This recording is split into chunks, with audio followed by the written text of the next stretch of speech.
सर्वेक्षण को आज संसद के पटल पर रखा गया और ये फिल्म का ट्रेलर है। कल बजट की फिल्म दिखेगी, लेकिन आज ट्रेलर यानी कि पूरा आकलन कि किस तरह से आगे का रोड मैप रहने वाला है, सरकार की नीतियों की दिशा रहने वाली है, वो अब पता चल जाएगा। हमारे साथ एक बड़ा पैनल चर्चा के लिए जुड़ रहा है।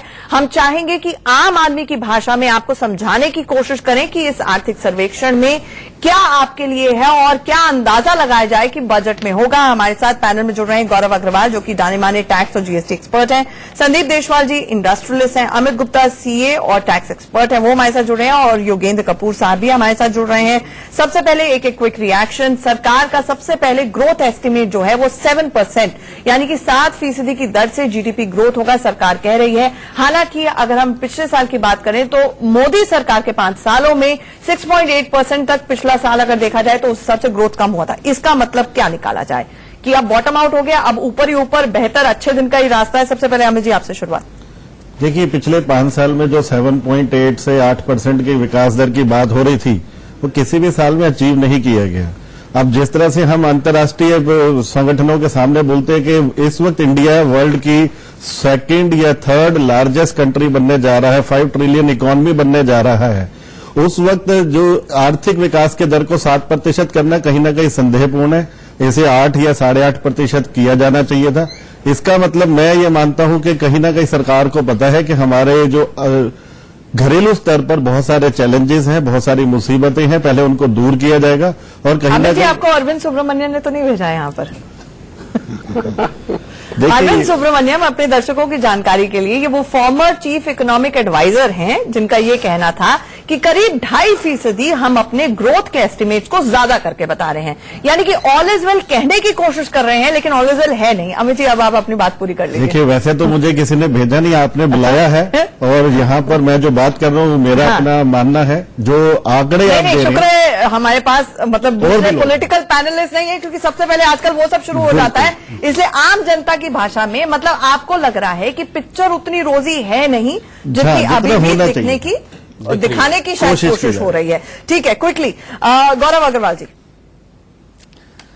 मेरे हिसाब से 7% का जो अनुमान है वो काफी हायर साइड पे है, क्योंकि अभी तो पिछले क्वार्टर के अगर हम देखें तो हमारी जीडीपी ग्रोथ केवल 5.8% थी।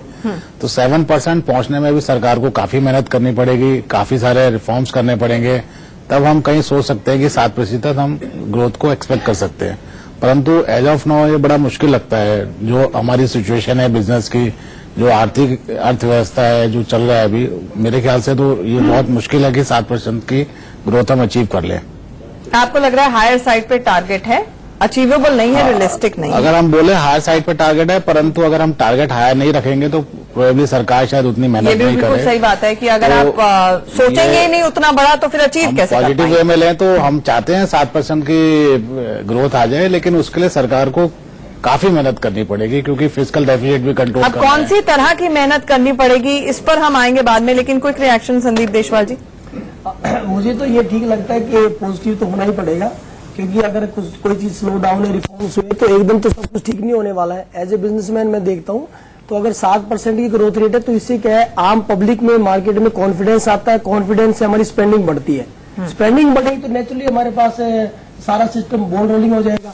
तो मुझे तो लगता है ये अच्छे साइन है कि अगर 7% कॉन्फिडेंस है, इंटेंट है और ये उसको हमारी पॉलिटिकल विल स्ट्रांग है, तो हमें लगता है ये सब अचीव होने में कोई ज्यादा मुश्किल नहीं आती है। टफ तो होता है। गौरव जी कुछ ऐड करना चाह रहे हैं? गौरव जी, जो संदीप जी ने अभी बोला कॉन्फिडेंस, मेरे ख्याल से वो बहुत इंपॉर्टेंट चीज है, क्योंकि अभी जो जितना भी हमारे पिछली सरकार ने काम किए है, कहीं ना कहीं कॉन्फिडेंस लेवल लोगों का गिरा है, क्योंकि रोज कुछ ना कुछ नया आ जाता है। तो जो लोग खड़े होते हैं, ऐसा नहीं है कि लोगों के पास पैसे नहीं है, परंतु कॉन्फिडेंस लेवल कहीं गिरा हुआ है। तो वो कॉन्फिडेंस उठाने के लिए सरकार को कुछ ना कुछ थोड़ा बहुत देना पड़ेगा, ताकि लोगों को लगे जीएसटी और डीमोनेटाइजेशन की तरफ अगर आपका इशारा है कि उससे कॉन्फिडेंस नीचे गिरा है। संदीप जी, एक क्विक रिबटल। मैं ये थोड़ा सा हल्का सा शेयर करना चाहता हूँ कि मैंने 15 साल यूएस में स्पेंड किए, तो वहां से एक लर्निंग है। जो देखो, आप कॉन्फिडेंस, टफ टाइम तो सबका आता है, हर कंट्री का जो रिफॉर्म्स होते हैं, बट अगर आप कॉन्फिडेंस नहीं जनता को देंगे ना, जैसे भाई साहब ने कहा, मैं सहमत हूँ, कॉन्फिडेंस देने स्पेंडिंग बढ़ेगी तो हमारे रोजगार भी बढ़ेंगे।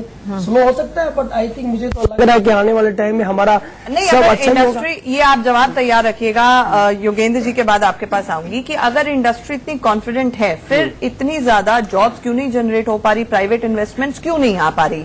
अगर क्योंकि सरकार ने तो मिनिमम गवर्नमेंट मैक्सिमम गवर्नेंस की बात की थी, मेक इन इंडिया का एजेंडा था, राइट? तो ऐसे में आप लोगों को तो कॉन्फिडेंट फील करना चाहिए था ना, अगर सेम ही सरकार इतने प्रचंड बहुमत से आई है। अगर आप जॉबलेस ग्रोथ हो रहा है और आप इन्वेस्ट नहीं कर रहे हैं, तो क्यों नहीं कर रहे हैं, वो जवाब तैयार रखिएगा। योगेंद्र जी, देखिए, पहले मैं थोड़ा सा डिसएग्री करूंगा हमारे पैनल से कि अगर कॉन्फिडेंस की कमी होती है इस गवर्नमेंट के अंदर और एक उनकी विल की और इंटेंट की, तो फिर शायद ये गवर्नमेंट इतनी थंपिंग मेजॉरिटी के साथ वापस नहीं आती। सरकार में कॉन्फिडेंस की कमी नहीं है, मैं कह रही हूँ इन्वेस्टर्स में कॉन्फिडेंस की कमी क्यों है? You just got the situation wrong probably. Okay, नहीं, देखिए, मैं ये कहूंगा, अगर आप इस पॉइंट को भी अगर हम लें कि इन्वेस्टर्स को अगर इस कंट्री के अंदर अगर कॉन्फिडेंस नहीं है, तो एक अगर जो मैं कहूंगा हमारा जो इकोनॉमी का बैरोमीटर होता है, आई वुड नॉट से कि that is the only barometer which is the stock market. तो स्टॉक मार्केट हमारी कंसिस्टेंटली जो है इंप्रूव कर रही है, अगर हम पिछले 5 ईयर्स में देखें। और जो सर, वो इंडिया की इकोनॉमी की बात करता है, सेंसेक्स भारत की इकोनॉमी जो है वो रूरल डिस्ट्रेस के दौर से गुजर रही है। हम उस पे आते हैं, धरातल पे बात करते हैं, आम आदमियों को समझाना है हमने। देखिए, ग्रोथ हम कह रहे 7% हो, 8% हो, ये मुझे नहीं समझ में आती है। ये मैं मदर डेयरी में जहां पे सामान लेने जाती हूँ उनको समझ में नहीं आती। आप आम जनता की भाषा में समझाइए कि अगर हम 7% ग्रोथ की बात करते हैं तो इसका आम आदमी से क्या सरोकार है, उसके लिए क्या मतलब है इसका?